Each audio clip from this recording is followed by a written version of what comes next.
Arganissima, New York. Your exotic skin, hair, and beauty source, and your one-stop shop for all your natural and organic skin and hair care, featuring authentic organic Moroccan oil and prickly pear seed oil and much more. Bringing you only the best, straight from the source and proudly produced in the USA.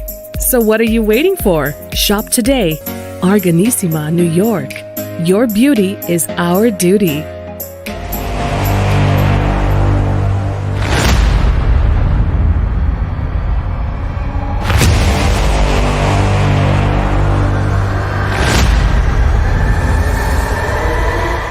Folks, welcome back to the iHealth channel, iHealth Radio. We're your host, Hurricane H. New day, new show. Definitely a great show we're going to have today. Just a topic that's probably going to be interesting to a lot of people. It is a topic that we'll talk about music, but we're going to talk about a very unique type of music, classical music. And with me today, I have someone who actually composes classic music and teaches classic music. And we're going to talk about the differences in the music and how it works in this whole world, which, by the way, on our radio at night, we actually have classic music playing. So it's literally like, just to keep, nice and calm, so the radio does play that as part of our programming. So without any further ado, I have with me Tina Davidson. Tina, welcome to the show. Thank you so much. Thank you for having me.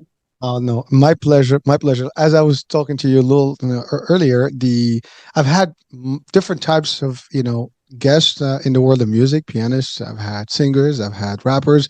And today we're going to talk about really classical music. I mean, as classical as it gets, right? I mean, we're talking the heavy stuff. We're talking the old, composing music. I mean, maybe Beethoven type of stuff, right? Maybe not. Maybe I don't know. That's what we're going to talk about here. But well, so let me just introduce classical contemporary music, is what we call it. Okay. It comes out of a tradition of classical music, but it is sort of like the Beethoven of today. So if Beethoven of today were writing music, he would call himself a contemporary classical composer. So it's out of the tradition, but it's modern. It's not always melodic. It can be kind of dissonant, and it can be actually a lot more like jazz, more like improvisational jazz. It can be a lot of different things. But I am one of the composers who, I don't know, I've just been writing music for the last 45 years. And this year, I also published a book about being a composer and some of the other things that happened to me in my life called Let Your Heart Be Broken, Life in Music from a Classical Composer.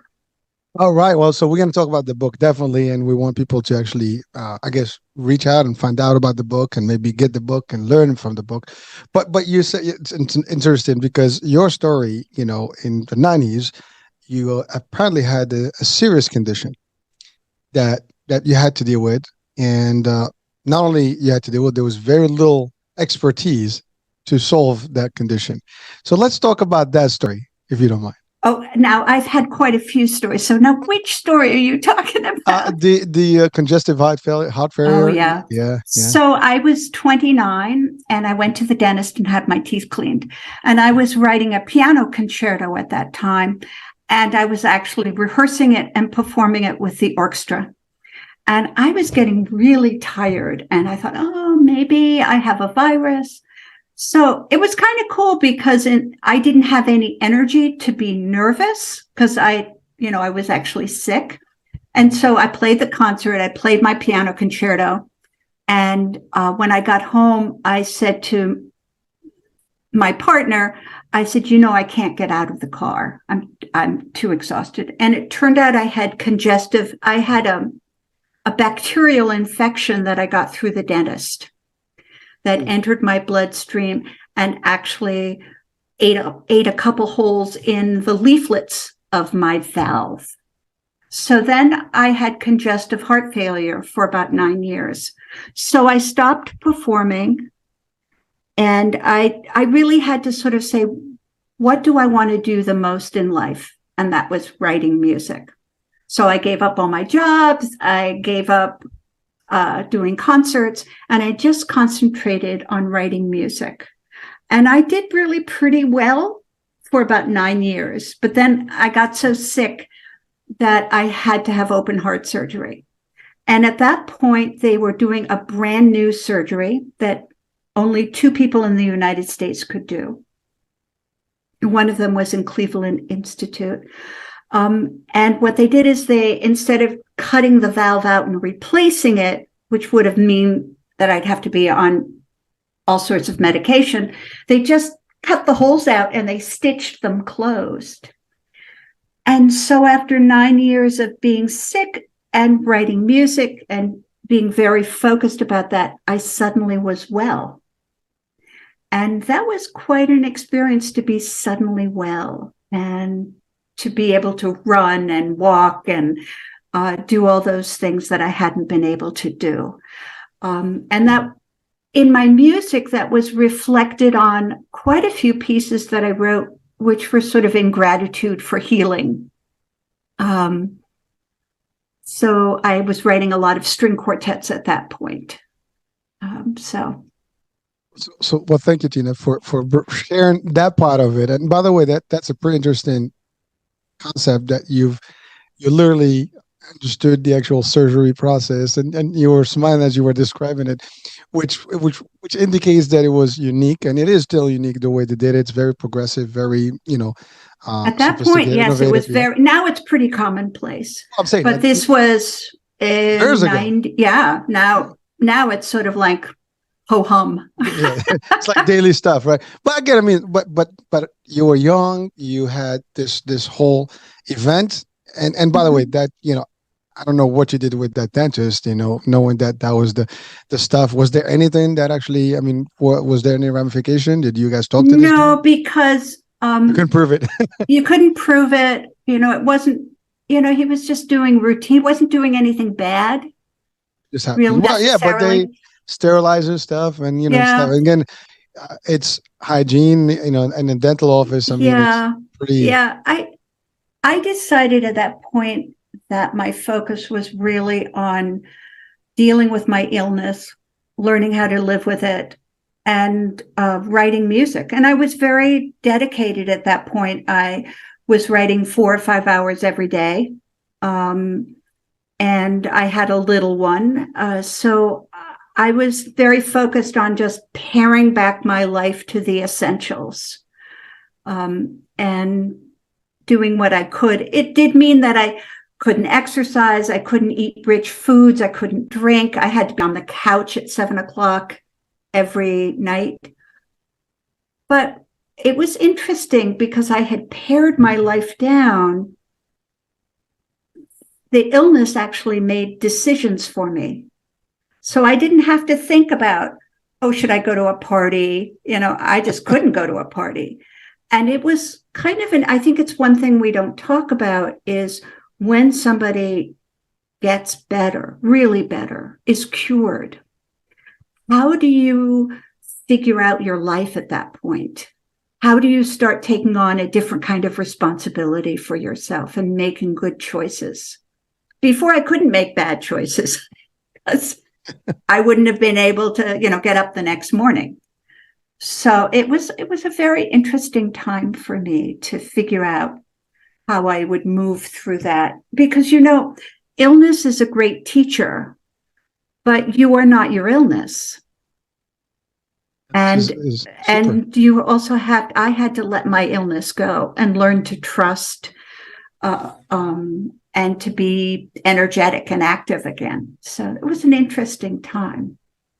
Well, it is. And for our audiences, I mean, we are going to connect the discussion today between music and the health and all the stuff. And you have other stuff that we're going to talk about. But you're right. I mean, illness is a super teacher, if you want to call it that way, because only when you have to face something of that magnitude, that's when you start learning other things and appreciating certain things in life.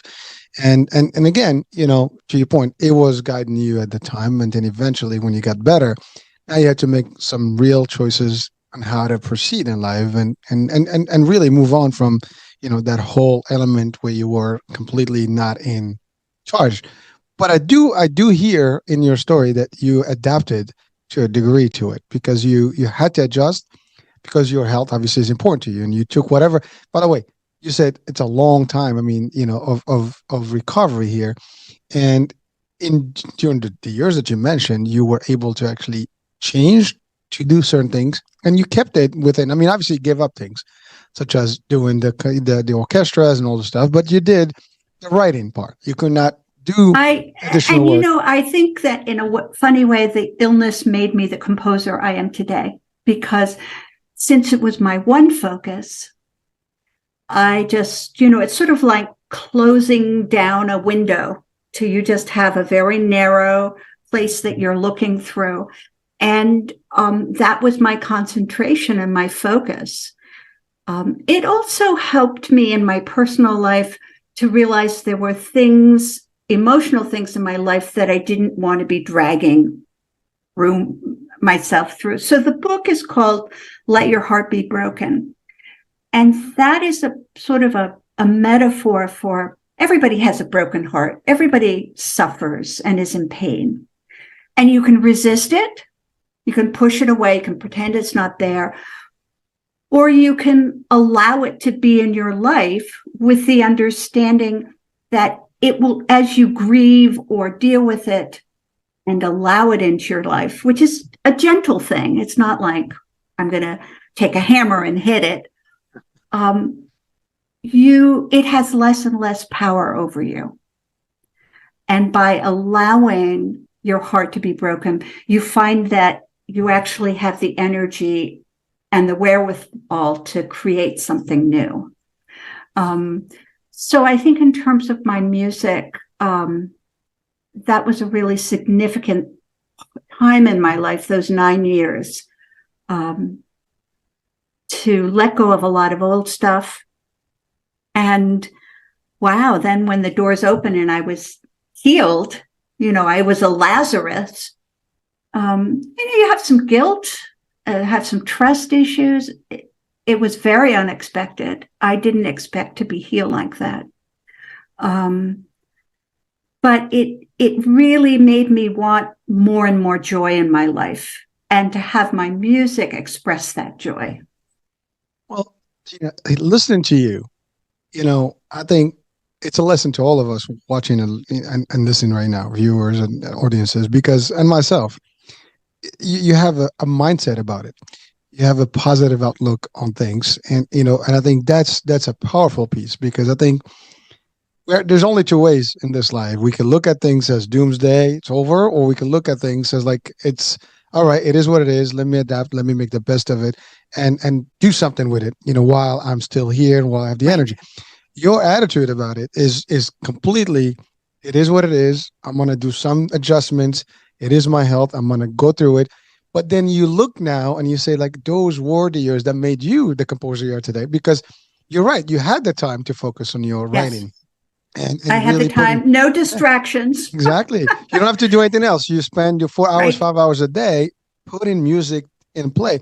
So again, this is your case. You're a composer. If you were, maybe I don't know, something different in terms of your profession, you probably would have done the same in this case and focus on maybe writing a book about, different things, whatever the case. But the concept about your positivity is contagious, and we want people to have that, because life is, to your point, life is happening, and we all get sick, and people are going through different things in their life.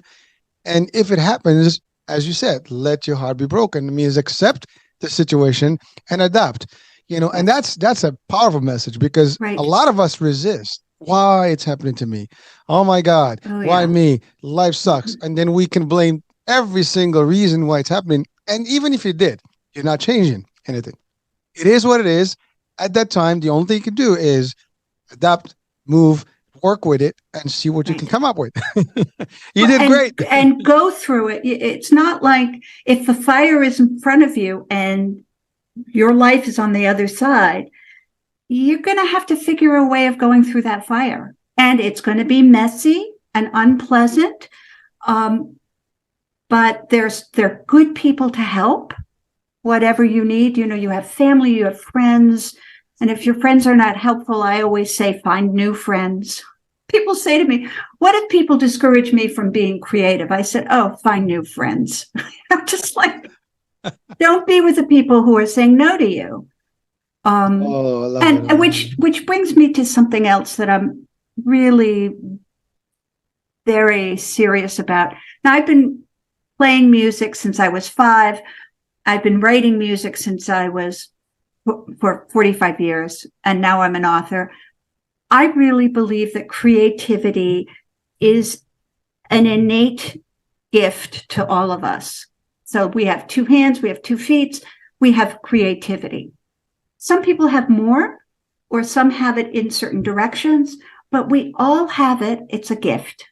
And so when somebody says to you, oh, don't sing, you have a terrible voice, find new people to be with. Be with people who support your creativity. I've done a lot of teaching in Philadelphia public schools. I go in and I teach kids who have had no musical background how to write music. So we build instruments from recycled materials. And I always find that when my kids have built their own instrument, they have to write music. Well, actually, they're mine. I could probably tell them to do anything. They will do anything for me. They've built this wonderful instrument. We write music. We don't write it through classical notation. We write it through graphic notation. They draw the sound. Then we do it through invented notation, where they start creating their own alphabet of sound. And all I want them to know is you are creative, and that is your gift, and you take it with you. No one can take that from you. And I think sometimes we think only special people are creative. And it's my field, and I would say, no, we're all creative. It depends how we use it, where it is, and if we believe in it. And some people nurture it, some people don't, so, but that would be my message to the listener, is to believe in your own creative powers. I mean, even if you're going through a divorce and you get through it and you build a new life, that's being creative. That is the essence of creativity. So anyway, I will finish. I will stop my lecture. No. It's powerful stuff. I mean, and you break it down in a very simplified way, but really it is the core of things. And there are 2 elements that I just want to highlight here. One is the ability to see you for who you are and believe in yourself. And if you think that people around you are not really there to support whatever it is. And it's funny because someone says, well, you can't sing for nothing. Well, so I can get the concept of constructive criticism, whatever, and maybe someone that's close to you can tell you the reality or the truth that may hurt. But maybe in their eyes, they don't have an actual way of thinking about your voice. Voice is voice. You can use it. I have a hoarse voice, and I've never explored singing. I think I will suck at it. But frankly, that's that part that you don't know. You don't know what you're capable of unless you put it out there. And if someone is going to support, here's the worst case that, the best case would be like, hey, listen, I don't know, but you know what? Let's try. Let's see what you can give. Right. That would be a positive way to do it. But when someone gives you that, you're the naysayers, right? Like, you can't do this. You're never going to do this. Who the hell you think you are? Other people try, and they give you every single reason why you would fail or why you cannot even start. And you're right. This is a decision making, that most of the people sometimes have a challenge with, because it's coming from your immediate entourage typically. Right. And it could be family members, it could be close friends. You talked about divorce. It could be your spouse. It could be other, people that don't believe in you. But the best message to everyone that they can get is believe in yourself, no matter what people say.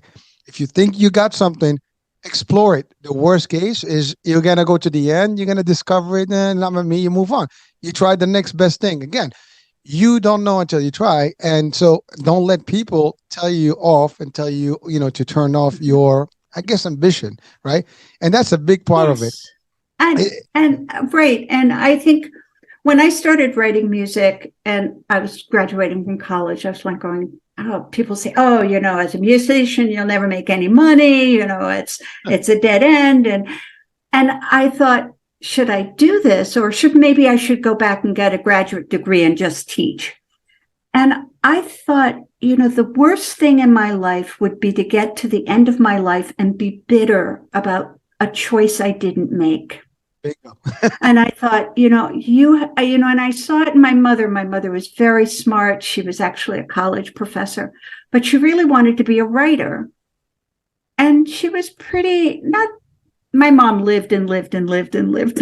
She lived till 99. So I think she was kind of disappointed with herself until she was about 70. And then she's kind of forgot about that. But I didn't want to be bitter. I would rather fail than to be bitter. So there's no failure. You would have probably just found another way to do it differently, or maybe do something else. But, right. or to me, you don't fail. You just learn something new, or, yes. How not to do certain things, Right. So as long as, again, it's all about mindset, how you look at it. But you talked about, you don't want to be bitter about things. And, people at that early age are telling you, what do you think? You're not going to make money. That's typically because that's how people are. In general, people would not see your vision. They just see it from their own lens. And their lens, they're not seeing what you actually are thinking about, your grandiose, moment, right? They're not seeing that. They're just seeing that I know you, but, I don't think you can do this. No, you don't know me. That's the point. No one knows us better than us. Sometimes we don't even know ourselves well. I mean, you discover things about yourself that you never knew. As the year go by, you can become more of who you are, right? And you can, right. I mean, there's so much that we actually are capable of. You talked about the creativity and really just, doing things that, like the comment you said about your mom's almost regret. Believe it or not, the most common thing that I had a show, we talked about like some, I guess, unalive decisions or like regrets or like moments where people are literally have in common. They all have the regrets of things that they wanted to do, but never got to do them. And, and by the way, this can happen to anyone. It doesn't mean that you age or you don't age, because we don't know where we go, right? But the fact is, if you want to do something, don't let anybody stop you from doing it. As long as it's legal, of course. Now, if it's illegal, I would say, no, don't do that. Please don't. But the idea, if you have ambition, if you have an idea, if you have anything, pursue it. If you feel that this is my legacy road, this is where I see my calling, guess what? Discover. You want to travel the world. No one can stop you. Figure out a way to do it. You can do it free. You can get right. people to take you places, right? Right. And I think you need to be willing to accept that, okay, if I am a composer, it probably doesn't mean that I'll be able to afford a BMW, or maybe I won't be able to buy the mansion on the hill. So you're making adjustments. It's not, what is the most important thing to you that you want? And then be willing to not have some of the other trappings. And if you want the BMW or the house on the hill, then that's where you should be going. That's what you should be doing. Well, I think that even that will come on based on your expertise. The more you are good at what you do, the more you're going to highlight yourself, the more you're going to be, pretty much attracted to all that stuff. That could happen too. You don't know. That's the thing. I mean, know. Every person that has reached stardom that we know of in the world, historically or today, they've had a moment of their life where someone or some people in their lives didn't believe in them, but they didn't listen to them. They did what they felt was righteous for them, and they continued. Was it easy? Probably not. Was it difficult? Definitely yes. Did they have to jump hoops and loops and do all that good stuff and to get whatever they did? They did. And did they have to sacrifice things? Pretty much a lot of people do. Oh, yes. You gotta especially sacrifice. If you really want to be good at what you want to do. It takes, what they say about becoming a virtuoso performer or dancer is that you have to do 10,000 hours of practice before you get to be 21 or 24. And I think it's 21. I had done it by the time I was 24. But that means, in college, I was spending up to 4 hours a day just practicing the piano. Now, I happen to love it, so it didn't feel like a sacrifice. And it is true that I wasn't as social as other people, but that kind of worked for me. So, but okay. You're going to have to put in the work. There's no question when you look at all the wonderful singers and in pop or in jazz or in any field, they have put in the work. I think the Beatles, they calculated how many hours they practiced together before they made it big. And it was a huge amount of, they did a huge amount of not only practicing, but gigs, gigs and dives and bars, where nobody was listening. But that was that was practicing. So they really did the work. Again, Jenna, you're talking about the main powerful things. You gotta believe, and you don't stop, and you do whatever it takes. And whatever that means in terms of time, in terms of putting the effort, you're going to have to. There was no free ride here. I mean, I talked about going around the world. There's no free ride. There isn't. No matter, Beyonce, it doesn't really matter who you're talking about. They have done the work. They have. Been disappointed. Yeah. They have really hung in there and practiced and refined and performed and did it again and again. And I think sometimes we think of these stars as being kind of magical, but they're down and dirty with doing the hard work. I happen to say that as a classical composer, I know some classical composers don't think of singer-songwriters as high music. I think it's all good. I think it's all amazing, all wonderful. And I've been in administrative positions, especially when I was living in Philadelphia, where I had a Philadelphia Composers League. And that was as for all composers. For jazz, it was for singer-songwriters, it was for experimentalists, improvisers, people who were doing things, all sorts of things. And I really believe that all the genres, if they were to come together, they would all make themselves more powerful in terms of they're all voices of our time. Music is really speaking of what we are going through. And that's very exciting.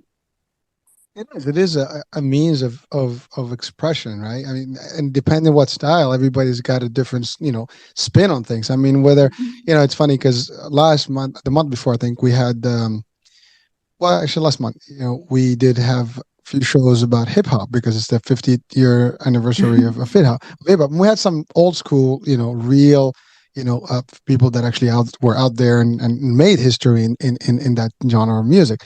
And, again, it was what it was. It was an expression mode.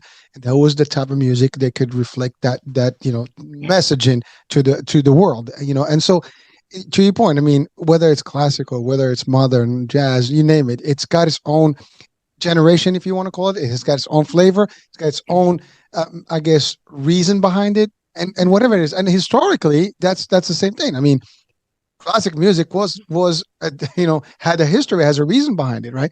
Now you actually have performed at the Philadelphia Orchestra. You were, that was your digs, right? That's your main. Well, I had a piece performed by them. Yes. Okay. Right. There you go. And then you have the American Composers Orchestra, Sample Chamber Orchestra. I mean, you've been around quite a bit of places, and you've built some nice music out there. And I have quite a few recordings out. There is a wonderful violinist. Her name is Hilary Hahn, and she was one of these, genius violinists. But she commissioned a piece, and she recorded it on Deutsche Grammophon. And actually, she recorded it 2 times. She recorded in 2013, and then she recorded again in 2018. So I have recording on Albany Records, New World Records. So, yeah. Well, so I have a question for you. Now, you said you started music since you were 5. That's an early age, and so you did have some I guess some support. You mentioned your mom. I mean, they had to possibly support your idea, or at least your ambition at that point, because you could have possibly started the music at 5 without maybe instruments and things that they supported, themselves. But then you kept that, you found yourself into it, right? Now, there is a story about you. I don't know if we can talk about it or not, but a story about parents, Yeah, we can talk about it. Okay, so I wasn't sure. I was trying to play around that one. It's a little bit of a cliffhanger in my book, but I think if people hear it, they'll go, "Oh, I've got to read that book." So I was born in Sweden, and I was in a foster home for 3.5 years. I was living in the south of Sweden in Malmö with a Swedish family. And I had 3 older brothers, one of whom was almost my age. So we were brought up as twins. And then one day, this American woman came and adopted me, brought me to America. She married my stepfather, and then I was the oldest of 5. And I knew that I was adopted. It wasn't something we spoke about at all.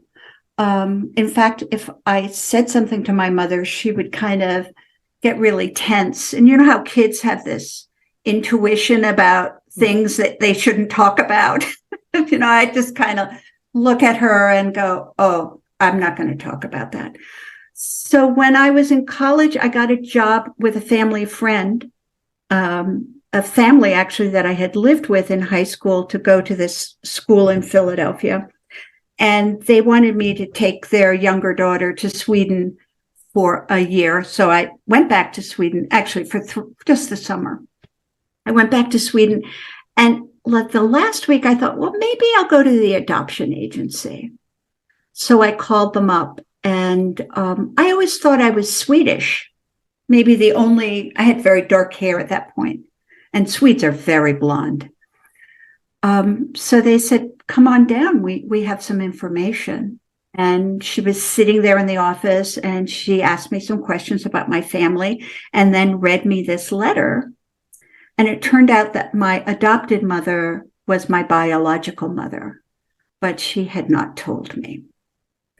So, it was one of those moments when you realize that you have built your whole life on a perception.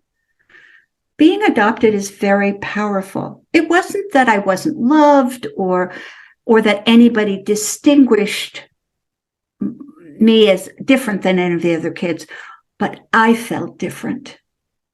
And I felt like they'd talk about all the relatives, and I'd think, oh, wouldn't it be nice to know who my real relatives were? Mm. So at 21, to realize I wasn't that person. I was actually really my mother's biological child. And then to think, why had she never told me? So that was a very hard start for my 20s. That was, I had a lot of anger about it. I think my mother was very smart. I was an illegitimate child. She was not married to my father. And she had me in Sweden in the 50s, where they were much kinder to women who didn't have husbands. And she left me there. I don't know if she really was sure she wanted to bring me back, but when I was 3.5, she decided she would. And she adopted me, and that kind of protected me. It protected her. And what I have learned is there is a big difference between your privacy, which is you're entitled to have privacy, and a secret. And secrets hurt other people, especially if it's a secret about somebody else. So my mother did the right thing, but then she kept holding on to this, and it became a secret. And then she thought she'd lose her job, or she thought people wouldn't think well of her, so to me, that's really important, that I am entitled to have privacy, but if I have a secret that involves someone else, I have to think carefully about keeping that a secret, and if it hurts other people. And that did hurt me. And actually, it hurt our whole family. It was quite a surprise to everybody. And again, I think I have to say, bringing it back to music, I think that music became this world that I could be in, that protected me, that was safe. I could just sink down into the music. And it was like I was underwater and I was breathing the water and I was totally at home with it. And I suffered a lot with depression as a child and as a young adult, really pretty deep depressions.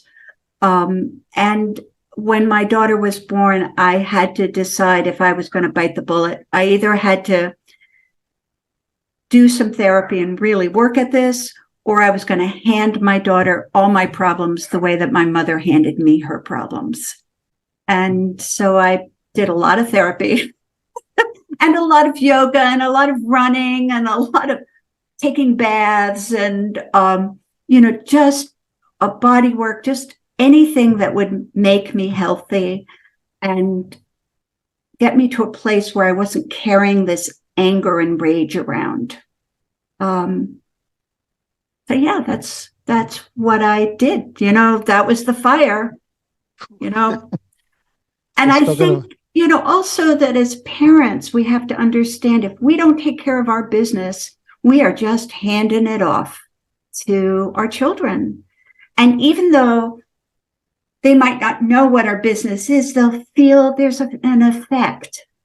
Maybe we don't share, or maybe we find it hard to put our arms around them, or maybe we get really angry unexpectedly because we're triggered, or I don't know. Gina, I'm listening to you right now. It's an amazing story, actually. The turn of events just on their own. I mean, it's a movie thing. I mean, really, it could be a nice little movies movie are real life. I mean, really weird things happen in life. I'm saying, but your story could be a real movie plot. I mean, just think about it. Like, you knew you were adopted only to find out you were not adopted, and she was your. And by the way, I've had a similar story before, so this is not. It is. Yes, it's not unusual. Yeah, it's happening. Intellectually, I understand what my mother did. Emotionally, Tough. It was very, very hard. And my mother was a bright, smart, lovely. She was a wonderful human being, but there was this secret. The culture didn't allow for it then. Right? Hmm? Culturally, that was the reason I think she was forced to do this because of just Absolutely. the stigma behind it. We understand that. And that she couldn't have said to me, listen, honey, you're 13 now, and this is not something we can share with other people right now, but I wanted to tell you I'm your real mother, and I love you, and I call you by name. I call you my daughter. I bring you in so you know that. We can't talk about it because of the way society is, with friends, but you can always talk to me. You're going to be angry. You're going to be happy. You're going to be sad. Come to me. I am here. Any resentment? For me? Oh, my goodness. It took me many, many years, an active practice of forgiveness. Let me tell you my practice of forgiveness. It's in the book. Yeah. Listen, people need to know that because I think we all need some of it. So this, at one point, I had this dream that I was down in the basement. And I'm dragging something across the floor of the basement, and the rope is cutting into my shoulder. And I look back and I realize it's a body. And I woke up and I said, oh my God, I am dragging my parents around. I have to get out of the basement. This is crazy. So I decided I was going to forgive everybody. And I had this pit bull, and we were walking the streets of Philadelphia, and she was pretty aggressive and would pull. And I started every morning for a year. All I had to say was, I forgive you. I did not have to mean it. I absolutely didn't have to mean it. But I would say, okay, so I forgave myself first. I forgive you, Tina. Then I forgive my daughter. Then I forgive my husband. Then I forgive my brothers and sisters. After about 20 minutes of walking, I was at my mother and my stepfather. I was walking the streets of Philadelphia, and I was saying, I forgive you, you horrible, expletive. You can imagine what the neighbors thought, like, oh my God, here comes that crazy woman. And I did it for a year. And what I noticed is I could be in the room with my stepfather without feeling like I had to leave. Then at Christmas, my mother gave me a gift and I was able to say, thank you. I was, it didn't restore love, but it brought me to kindness. I was able to be kind to them. And that was such a gift to me, to be with them and not be angry and resentful. It didn't make us the best friends in the world. It didn't bring back all those things that I lost. But I could be a decent, kind person to them. When my mother got older, I wasn't taking care of her all that much, but I could come up on weekends. She had late onset Alzheimer's. So she would say, now, who are you? And I'd say, oh, I'm one of your daughters. But I could be kind about it. And that was such a gift to me. So I think forgiveness has nothing to do with them. It has to do with lightening my load, getting through my anger, and just being a decent person, just being relaxed with other people instead of like this sort of tense. I love that I said, I forgive you, but I didn't have to mean it. I love that I gave myself that permission. But I think saying it over and over again, I forgive you. I forgive you. I forgive you when you were so difficult. I forgive you when you screamed to me. I forgive you when you hit me. No, I'm not a psychologist, but it worked for me. That's my question. I mean, you've pretty much challenged yourself to fix yourself in a way, right? And all your emotions, all stuff, without using any outside help. I mean, a lot of people would probably, have some sort of a psychotherapy. No, I did have therapy. Oh, okay. So I did have therapy, but I always believe that you have to do, it's not just therapy or just medication. You got to do your part. It's so much else. It's healthy eating, good sleeping, taking baths, lighting candles, going on date nights, treating yourself well, doing yoga, doing exercise, getting out for beautiful walks. And especially, I've always been so goal driven. I serve my music. And I have to be in the best emotional, physical shape to write music. And then I'll do whatever. And to be the best parent I can be. So those two things, whatever it is, I'll do the work. And so it's not fun work.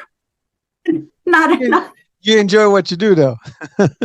I'm very focused on it. Yes. It gives me a huge pleasure.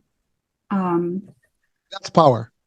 Yes. Understand, loving what you do, yes. Living to do what you love yes. is just a unique thing. Not everybody gets to do that, unfortunately.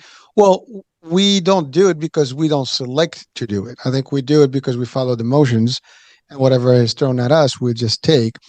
And, if you want to be happy and real success is really if you're happy. The rest, the money comes on everything, but if you're not happy, there's no success there. Right. Who cares about the money if you're not happy? Yeah, listen, success is a lot of things, and we always measure it by how much money do you have, how much property you've earned, or how much is in your bank. But really, it's everything. It's the family values. It's the ability to actually get up in the morning and have your health and wealth and sanity and be able to do what you love, without having to have any regrets on every day, right? You're just happy to do your thing, right? And I think that's a powerful piece, and you do that every day. Now, I did ask the question earlier about the support in terms of the music from your family, and of course we went and talked about the story, which is an interesting story of your mom and your childhood mm-hmm. and everything. Now, did they have anything to do with your music? Oh, my mother was a college professor. She was an avid violinist. She loved playing the violin. She loved playing an orchestra. It was in her DNA. She just loved it. Well, it's interesting. My paternal, so my father's mother, I have her piano. My father actually is a scientist, a well-known scientist. He's quite a jazz, he played jazz in the 20s and 30s. That's what he liked to play. So he was quite a good pianist. And my my foster mother, my dear Swedish mother, she played the harmonica. So I felt like and there were a lot of people wanting to do music that really hadn't done music as a profession. And I was kind of that person that went on and did it. You were the one that fulfilled their dream. Yeah, I think so. It's sort of like, yeah.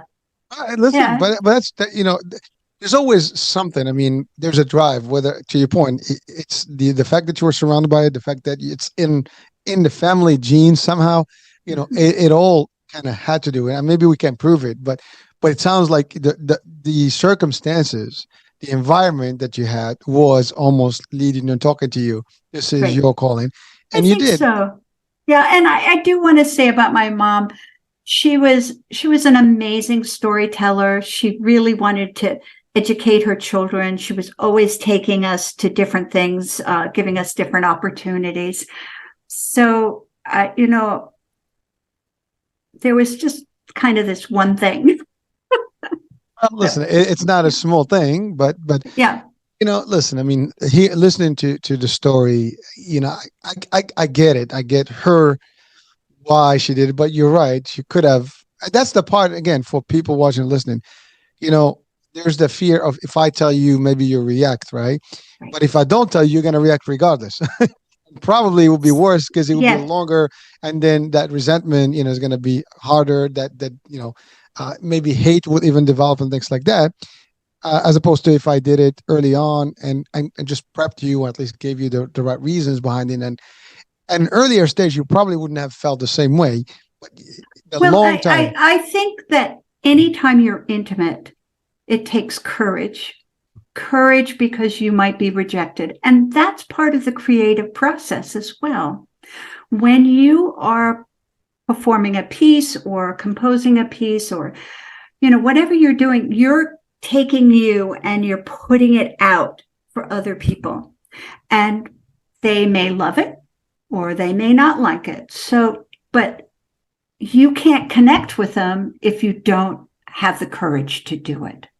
So I think that's something that is a music lesson, but it's also a life lesson that to create intimacy and bonds between people, you have to be courageous enough to open your mouth or to sing or to play or to tell the story, or because that's what then creates the connection between us all, is that willingness to share. So it's really about sharing. Again, it's you have to have the courage, right, to break that, especially when you've done something and you're hiding, again, secrets, right? It's hard, like to come in and say, listen, I want to tell you this. Most of us, are probably going to be hesitant, because we don't know your reaction, right? We try to figure out the reaction, but at the end of the day, you got to face the music, and literally, you got to face the music. That's right. Face the music sometimes, so might as well get it done, right? Yes. But so let's talk music, literally. Like, why classical music or classical contemporary versus any type of music? I mean, isn't music the same? I mean, the basics of again, let me rephrase that. The basics language of music is the same. I'm ignorant about music, so you can school me all you want right now because that's important for me too. But I understand that the melodies, or at least not the melodies, but the actual notes, right? They're the same. The right. Do re fa do sol. So those ones, right? Everybody uses the same. It's like the same alphabet, just different. Thousands and thousands and millions of words, right? Same concept. You can have different ways to do it. Why not jazz? Why not any other type of music? Why specific classical music? I think that's a wonderful question. I think for me, it's what I grew up with. I grew up with classical music, so it was the language, the musical language in the house. I think that when you're in jazz, it's really the language usually that you grow up with, or you feel it's kind of street, it's kind of out there. Also, jazz has got, a wonderful ability to improvise. And that's such a wonderful metaphor for people to feel like I've got this stuff, but then I have to make it up on the spot. Classical music is much more a written form, like literature, which is more written. It's so I think what I love about it is that, my music doesn't sound like Beethoven at all. I do a lot of stuff with rhythm that you might think is maybe even a little bit more comes from Arabic music or, and I lived in Turkey for 3 years. So I think it kind of seeped up in there. But I love to do a lot of things with rhythm. I also am really interested in energy. Like if you've got this pattern that's growing and growing and you're getting more and more energetic, what happens when you run out of energy? Like if you're running a race and you run and you run and you run and you run, and you know what they say, that you hit the wall and then I always think that you hit that wall and then your heart goes up to God, just so in terms of music, what would that be like when you've exhausted your physical energy? It's just all gone and you hit that wall. I don't know. I feel like you just go whoosh up into the sky. And maybe the energy turns into more of a swirling melody or something like that. So I think classical music has a lot to do with the architecture of sound. It's usually the pieces are longer. Jazz can be pretty long, but certainly longer than a singer-songwriter song, which is usually between 3 and 6 minutes, or sometimes longer. Classic music can be for a long time. Classical music can go on for really a long time. You can listen to Mahler. When I was a child, it was like I'd hear that was a piece by Mahler, and I'd go like, "Oh no, it's forever." Oh, listen, you have to appreciate it. I mean, if, for example, if you love movies, movies, what makes the movie more attractive is the sound and the music. That is, I mean, look at, we go contemporary, like Star Wars, right? Right. The Imperial March, right? It's like a signature, a piece. It is not a small piece. It's a big piece. Well, again, I don't know. I mean, you probably the judge. Right. You'll be a better judge than me, but it is a traditional, piece. Everybody kind of tunes out to it. It's even been remixed into some modern stuff, but it is, almost like something unique. But you can't appreciate Star Wars without it. You can't appreciate Superman without the composition and the music behind it.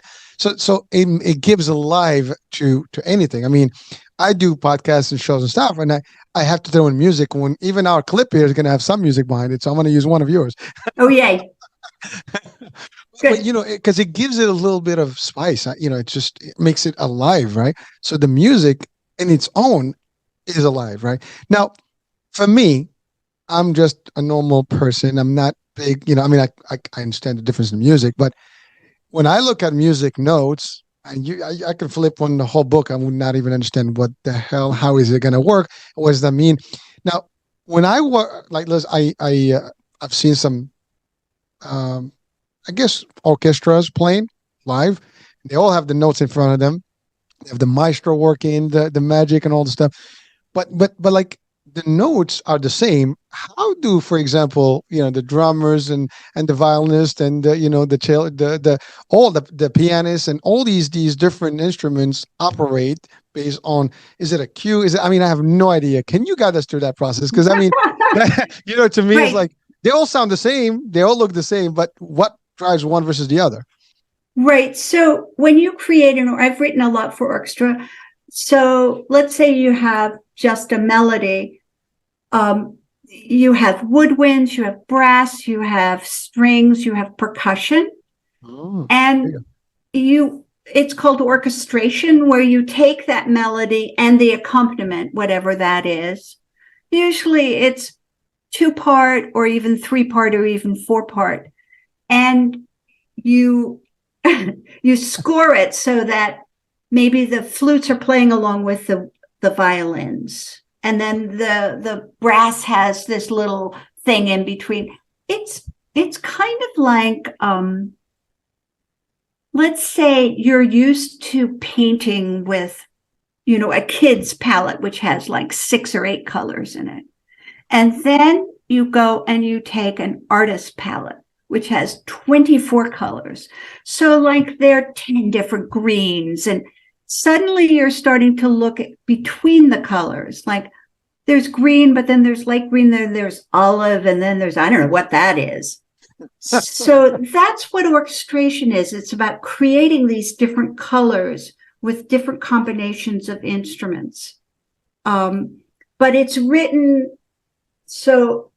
down like this. So everybody's playing with the beat, but they may be playing different things. But orchestration has this, it's like going to an art museum and saying, whoa, I didn't know you could do that with color, because I never did it. It's like me looking at the Matrix. Right. Yeah, exactly. Exactly. It's so, it becomes second nature to the composer. It's just, but you've got to understand that the note system, the notation system, it's just a language. It's just symbols for different sounds and the value of how long that sound lasts. So music is really pitch, high, low. It is duration. How long does it last? How short, how long? There's a lot of silence in it. It's very important that they have rests or silence, or that you begin in silence, or maybe you take a pause. And then it's sort of organized. So that's really what music is. And the notation is just a way of scribbling it down. It's just like an alphabet. I mean, for me, it's code. It's like computer code. It is code. It is code. Just like if you had to write computer code, you'd like go, oh, I can't do this. But you just learn that language. Yes, correct. No, like, listen, it was spoken languages. Yeah. You talked about, Turkish, culture, whatever. I mean, imagine you learn a different language, right? It's the same. You got to learn the whole thing, and it's the same thing. I mean, for you, it's you just see it, and you can read the whole thing. You can see the whole. You can hear it in your mind, literally playing. Right? That's the level that you get. Now, did you actually study music like from early on, or that was something that you picked up on your own and then advanced to it later on? So I studied piano all the way through college. And when I was in college, they always thought that performers should always compose and composers should always perform. So they were very strict about that. So I had to go to a composition class. And the class they handed out some paper and they said, pick 2 people in this class and go and write a piece for them. And I said, well, aren't you going to teach us how to do this? They go, no, you've played the piano for 10 years, figure it out. So my first piece was for oboe and French horn. And I really thought this was really stupid. I just thought really stupid. All good music had already been written. Why are they bothering me? So I wrote it. It was not a very good piece. But I was really interested. And so by the time I got to the end of the semester, it's something I really wanted to do because it meant that I could have my own voice. I could speak. I could be the one creating the words rather than reading it or playing somebody else's words. And I think also because I always wanted to compose about my life, but I didn't want anybody to know about that. So it's very secretive. You can write all sorts of things in music and people don't know what you're saying, except I like it or I don't like it. Well, that's amazing though, because I love what you said that I wanted to compose about my life.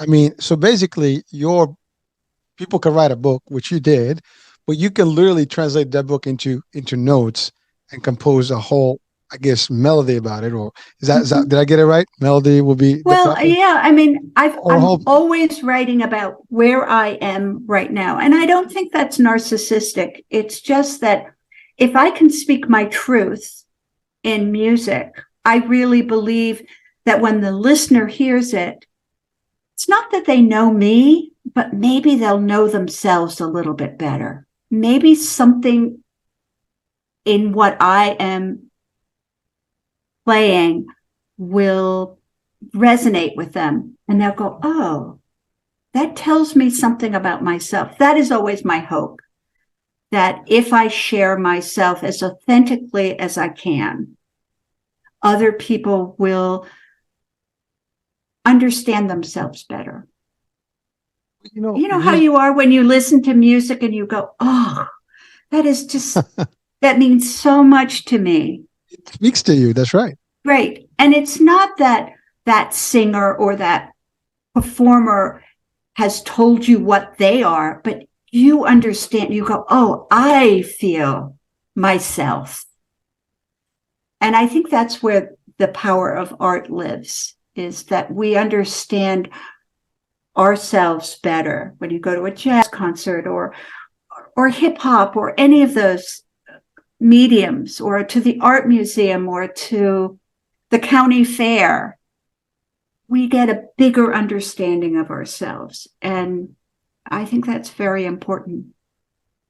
Music really plays on our emotions.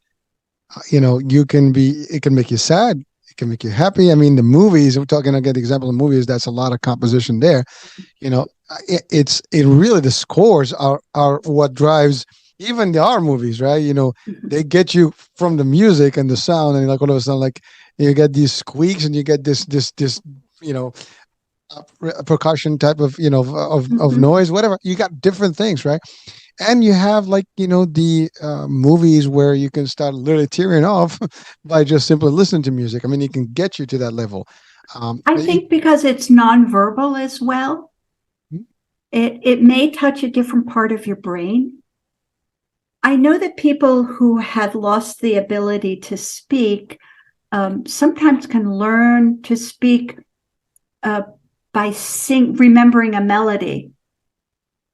So a very sad story in my life was that my niece, when she was 16, she got a brain tumor, and when she was 18, she died. And I came up and stayed with the family.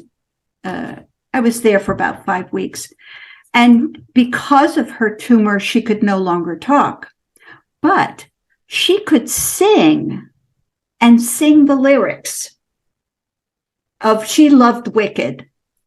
So I think that really talks about that music is in a different part of your brain. And I think it gives you, it's very sensual and it doesn't have words.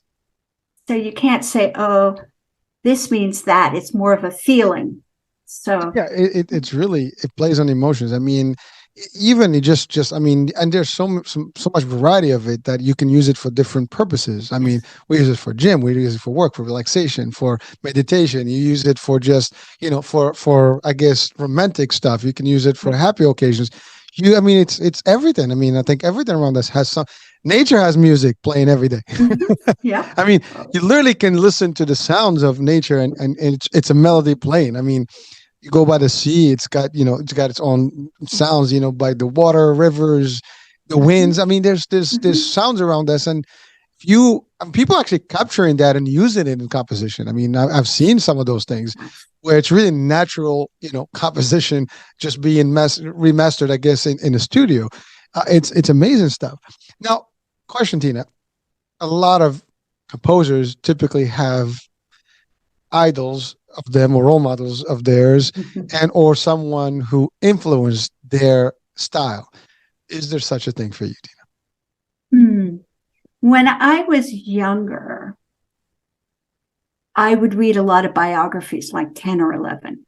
I always liked the ones about women the best. Clara Barton, who was the first nurse, I think it was Molly Pitcher, who went out during the Revolutionary War and gave the soldiers water, Joan of Arc. In music, those are important, the ones you mentioned. I mean, they're role models, they're leaders. I think as a woman, my field is really hard on women. All of classical music, there aren't any women. And in fact, they're white guys who are Christian, Germans. It's a very upper crust kind of art form where they were I wouldn't say wealthy, but they were wealthy enough to be able to play music. But when you think of classical music, it's really traditionally a male, Christian, they're white guys. And where do women fit in? And so the music world, the classical music world, is much better now about women composers, and certainly composers, African-American composers, and willing to allow those composers to speak in what they feel is their authentic voice, where it isn't necessarily, it's different, it's more influenced by jazz or world music. So I think as a young woman growing up to be a composer, I never played any music by a woman composer when I was up until college. I didn't know that women could compose music. It never occurred to me. So I think it was harder for me to find a role model. Some good historic ones. Yes, I think the people that I really loved in the music field were actually more of the experimental composers, because they were thinking outside of the box. They were doing more improvisation. They were more interested in sort of breaking down some of the old forms. So I'm thinking of Pauline Oliveras, who is a wonderful experimental composer. Yeah, probably her. Yeah. Finding, I think you have to find people that really speak to you, not only the music, but who they are in life as well. And that helps a young artist develop. I had a wonderful student today teaching composition. He's in college. And he said, I really get into my head when I'm writing music. And I said, well, what does that mean? He said, well, I don't come from a classical tradition. I come from, more of a rock and roll or, more casual. And he said, so I sometimes think I can't do it. And I said, that's why you have me as a teacher, because I will say to you, you can do it. I don't care what your background is. I am here to say yes. Yes, you're doing a good job. Here, I'm getting a little confused. What do you think you could do with that? Make it a little bit better or clarify your idea. I said, but of course you don't, you're not sure about your talent. And that's why I'm here, to make sure that you know that you can do this. It's funny. I'm listening to you. Something came to my mind. There's a song, Amadeus. Mm-hmm. But there's like a rock version of Amadeus that was like in the 80s. So it's kind of like, you can probably play on it, in a new way and adapt to something new and make it, Yes. you can still hear the old Amadeus, beat and melody, but it's a very more club music style. Actually, Mozart was kind of a rock musician. There you go. He would sit down and just oh, let me write this, and people would go, oh my God. But yeah, but literally, I mean, his music is amazing. But this dude that I forgot his name now, the actual more contemporary one that actually did it, I think the 80s was German, I think too. Mm-hmm. But he did a spin on the original Amadeus. But it became but it was Right. real upbeat, and you can really go to it. And it made a hit, so Mm-hmm. you talking about your student, you can do that just because maybe Right. that flavor you have, you can adapt to it and give a new, as you said, you guys are classical contemporary, so you Right. can throw in stuff.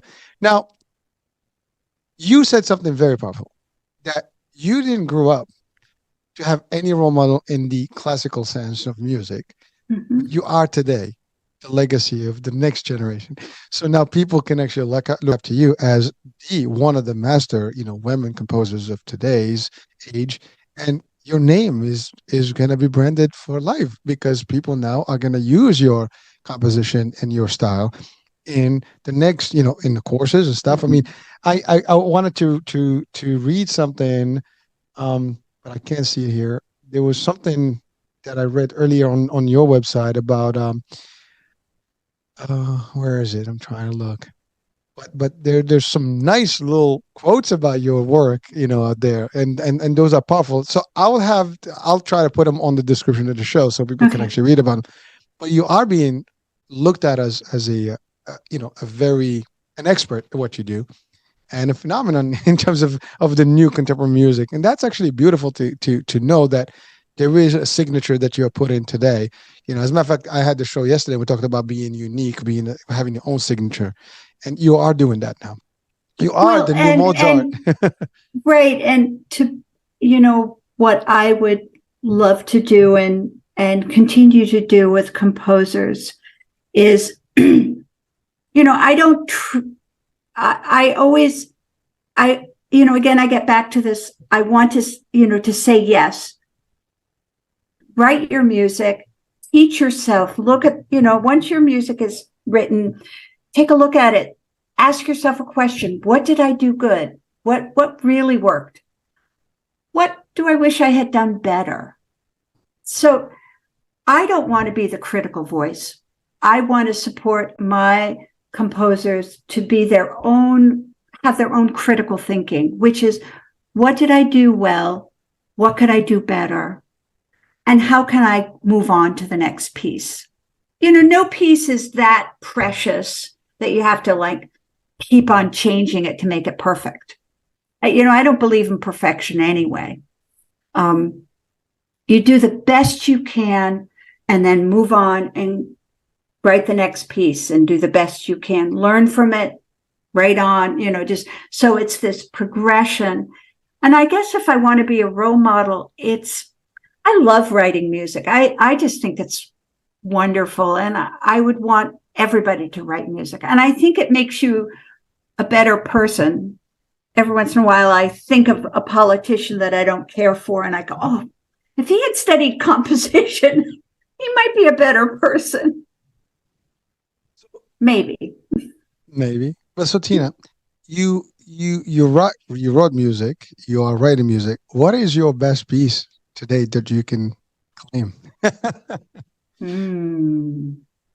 Wow. And is it used in any orchestra today that people can really? I know I've seen some of the videos on YouTube and stuff, so there's some good stuff there. But I really like a piece called "It Is My Heart Singing." That's for piano and string quartet. I have a new piece called Leap, L-E-A-P, and I wrote that during COVID. And I was writing about how when everything was shut down, the old way is gone and you kind of have to leap into the new way. And when you leap, sometimes you don't know where you're going. It's that leap of faith. Right. So I was writing about that sense of, the world had kind of tipped and was kind of crazy, but in a very quiet way. Nobody was outside.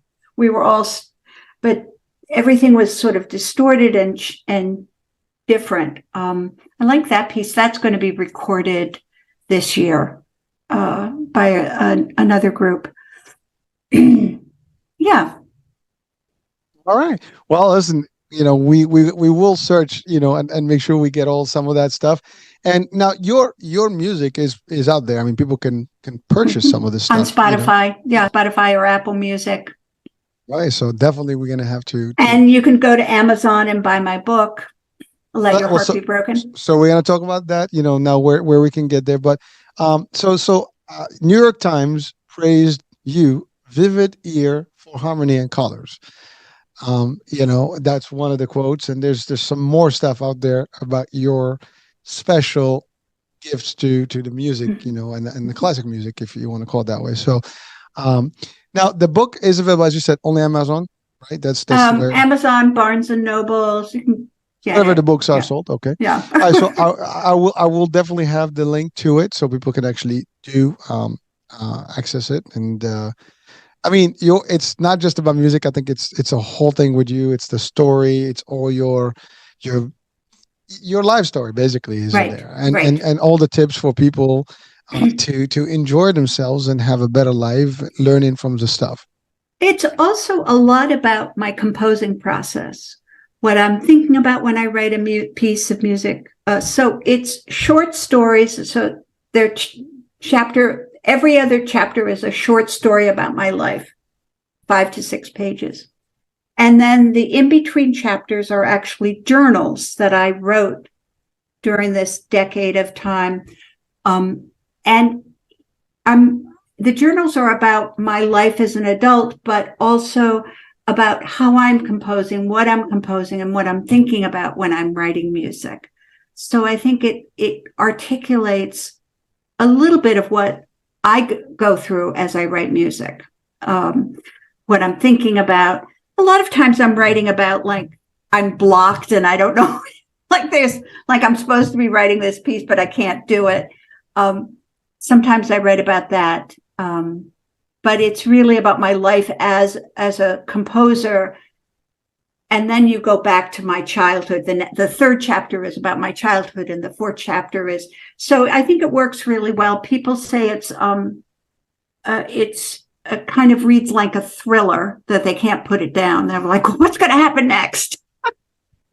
Well, it is a thrill, and it is a real, and it is a real story that people can actually, well, a life story, literally from you to now, talking about everything you've dealt with, as well as your creativity and how you do your music, right? Now, a quick question, just for out of curiosity, how long does a piece take to actually write? I mean, we know for writers, it's the same thing. You got to be creative, and you start that blank page and you stare at it, and then you start typing, and then erase and type. Right. So does that also work for music composition? Yeah, I would say that a 15-minute piece might take me, it depends upon what the orchestration is. If it's a 15-minute piece, it might take me 3 or 4 months to write. If it's an orchestra piece, it might take me 6 months to write a 15-minute piece. And then I have some operas, and they take about a year to write. And then you put them aside, and then you have to rewrite them. And so it does take time. And especially, I write a lot of notes. A lot of my music is pretty fast. A lot of notes, yeah.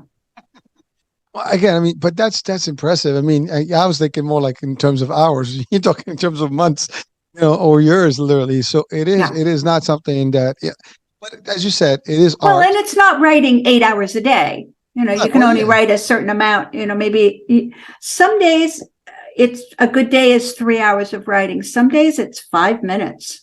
You just blank out. Yep. And then you just have to live with that 5 minutes and go to sleep and wake up the next day. Yeah, listen, you refresh, and sometimes, did you ever get those moments at night where it's like it happens and you just get up? I do have those moments when I'm really intensely composing a piece.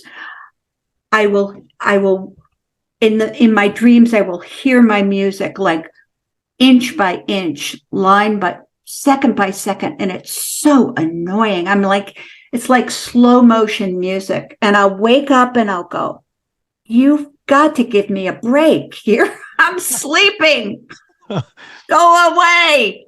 Do you actually go up and really all of that, just take it and put it on the No, note? I usually, when I wake up and I'm going through this piece, like through slow motion, like note by note by note, I just wake up and I say, "Go back to the studio where you belong. Let me sleep, please." But I think, when you're doing something in a very concentrated way, of course it's gonna affect your sleep. Yeah. Now, when you are composing music, do you actually, literally, I'm not in the sleep state, I'm talking about really right now in front of your writing piece, and do you actually, you talked about how it's all kind of synchronized between the instruments and the type of sounds, right? Do you actually hear all those pieces together when you're actually playing, or not playing, but writing? Because somehow it's got to be like you're listening to it at the same time. I don't know. Well, I've been doing this for 50 years. So I've collected, I have some good sound banks in my ear, So yes, I do know what the sound is if you put a violin with a flute, or if you put the violin with a clarinet. I have those sounds in my memory that I can sort of check with. Sometimes when I hear a performance of something, I'll go, oh, that's kind of different than I thought it was going to be. Maybe the sound is a little bit different, or generally it's not a surprise, but occasionally it is a surprise. And I go, oh, good, I've learned something. And, oh, cool. So what advice would you give to the young, composers today for classical, I guess, contemporary classical, if you want to call it that way?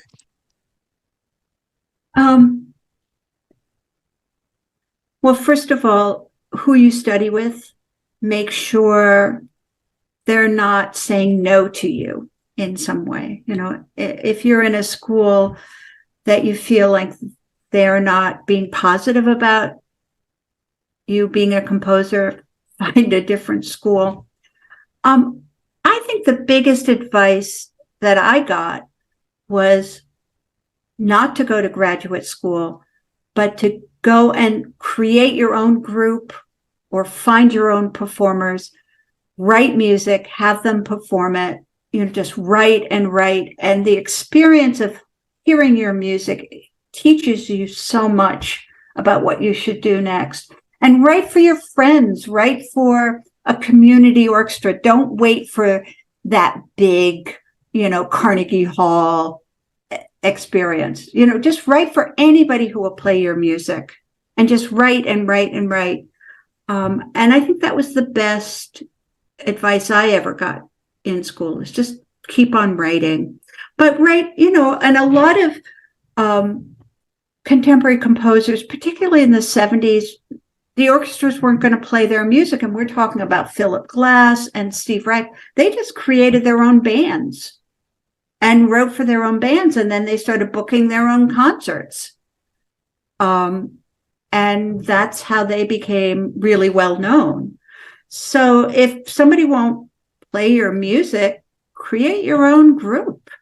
I will say the same. If you can't get an opportunity from somewhere, create the opportunity yourself. That's it. Yeah. I mean, so don't think high, think what's around you. Mm-hmm. You got to start somewhere. Yeah. Don't worry about those big, flashy experiences. Find the small ones and keep on building. But you're right. I mean, again, your music is only as good as the play, right? And if you get a good band, experience that you have. Yeah. So you're going to grow on experience. So get that experience. That's everywhere, right? Yeah. Everything we do. But the idea is, if you have a good band, I guess you refer to them as an orchestra, or your ensemble, whatever it is. Yeah. So you get a bunch of great, players, and they love music, and then you compose and you get the next big hit. That's it. Yeah. I mean, that's as simple as now you can even get discovered through a lot of different ways, and have your own. I mean, you can create your own channel for music. Well, right. Now people are self-publishing. Oh, listen, I have music studios friends that have studios, and they always welcome people to come on, and they'll help them digitize and do all the stuff. So it's amazing that now we have the tech, we have the abilities to do more than what you had in the past. Right. Now, so this is going to be an off question.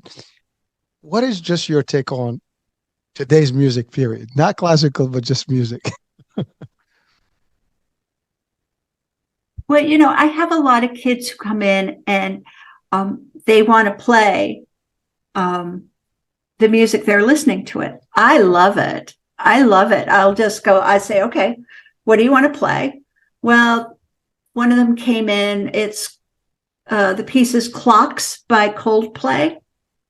And so we just go through YouTube, and I said, well, you play the piano, so let's find the music and let's learn it. So I really love all types of music. And as a teacher, I don't really care what you're playing, as long as you love it. And it inspires you and you feel connected to it. So I think I'm more interested in the composers who are pushing the boundaries of sound and of music than maybe more, pop music is pretty stylized. It, it has a form, and, I think it's very driven by, amazing artists who give that sort of form new meaning, rather than the form itself changing, but how they form that music. And pop music is also so much about the visual as well as the music. It has so many different aspects to it. But I'm always interested. I'm interested in a lot of crossover music. So like crossover folk or crossover jazz, jazz that's performed in more classical venues. That's always interesting to me, music that's pushing boundaries. Thank you, Tina. So question, would you recommend, for example, someone who's composing music to maybe also with the ever-growing networks and like movie networks, like, or even like certain platforms such as Netflix and things like that. I mean, they do have produced their own shows and things like that, like writing scores for movies, documentaries and stuff. Do you think that is something that could be a good route for someone to share their music and stuff? It's a very hard business to get into. It's a very, very hard music. I'm not so interested in that, because when you write music for a show, it sort of is used by the show to illustrate the show rather than to be on its own at speaking for the composer. So it's kind of utilitarian. Also, you may write something and they'll just take this little bit of it. So you don't have a lot of artistic freedom. It's really spoken as an artist. And I've written music for some PBS shows. And basically what I do is I just write the piece of music and I say, here it is, use it any way you want to. And especially if it's recorded in tracks, then they could maybe take, this track and use it, or they take a little piece of it and then they'll take that track. But then they're free to use it. And then I've said, well, why don't you let me listen to it? And so they kind of use this sort of theme again and again. And I said, that's kind of boring. Why don't you? It's like, oh, okay. So, it's amazing because you are the artist, you are the composer, it's your baby. And then you see somebody else using it or like chopping it up. It's painful, I guess. It's like, well, it's like somebody an artist. somebody like John Williams, he has so much credibility and so much, years and years and years in the industry.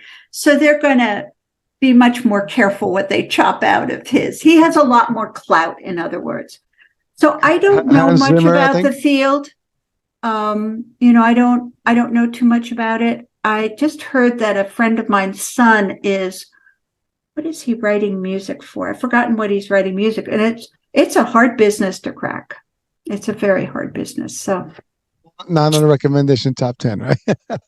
I don't know enough about it. No, that's fair. It's fair.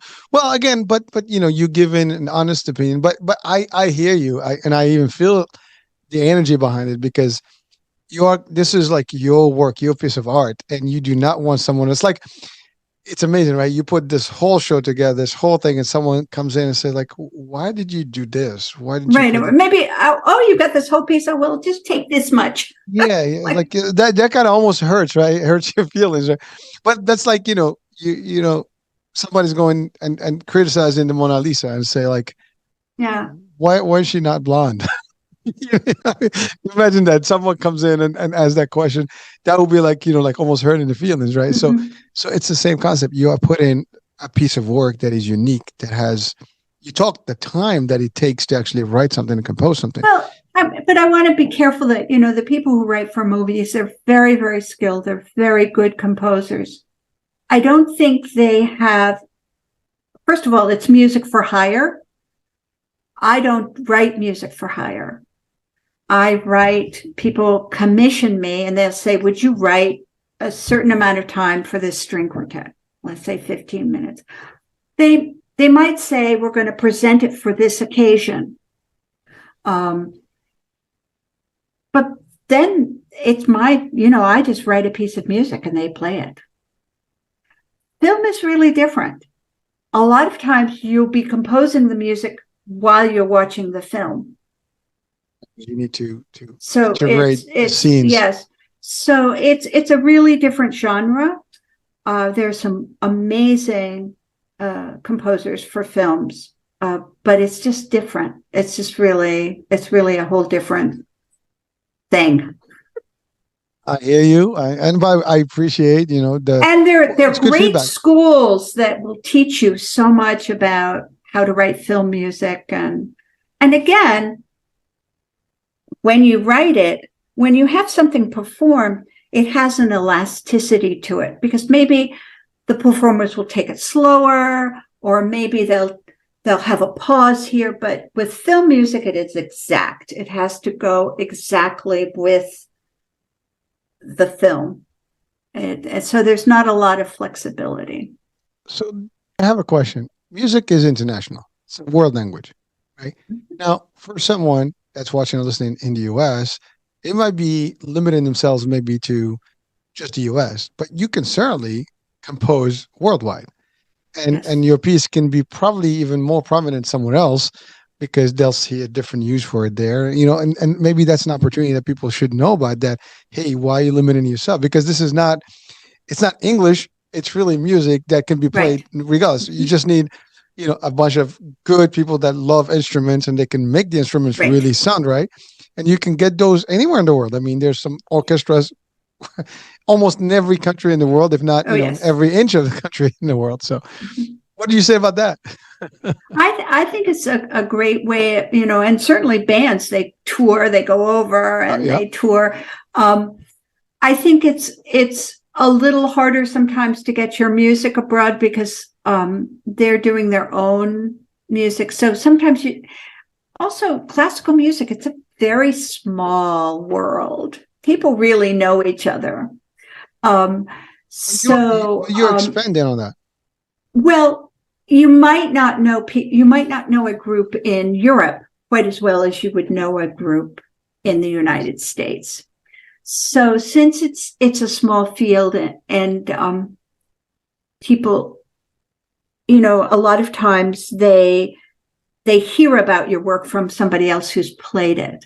So it's kind of word of mouth. It's not as big a field as you would think.